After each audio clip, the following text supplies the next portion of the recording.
Experience shows every night on the CBC News Hour. Good afternoon, I'm Costa Marigas. This is a news update from CBC Saskatchewan.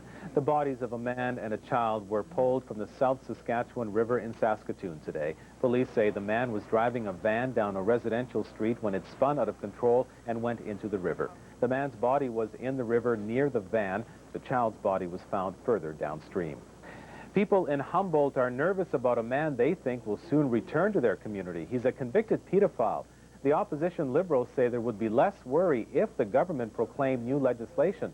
It was introduced earlier this year after people in Saskatoon launched a publicity campaign. They were upset they weren't told a convicted pedophile had moved into their community. The new act allows police to release information about sexual offenders when they get out of jail. The legislation passed 2 months ago, but it has not become law.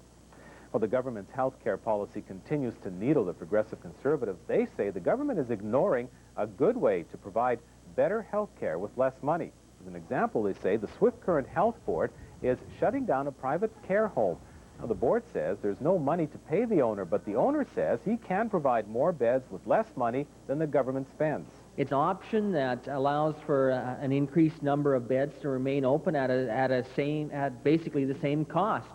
It seems to make sense to me, and I think the management of the Health District Board, as well as particularly the government, should be looking at that. Now, the government won't comment on this issue because it says the issue of closing the home is still before the courts. Well, this has been a news update from CBC Saskatchewan. We'll have more on these and other stories, as well as highlights from Taylorfield, where the Saskatchewan Roughriders are taking on the Toronto Argonauts tonight. The CBC News Hour after the National at 9:30. We'll see you then.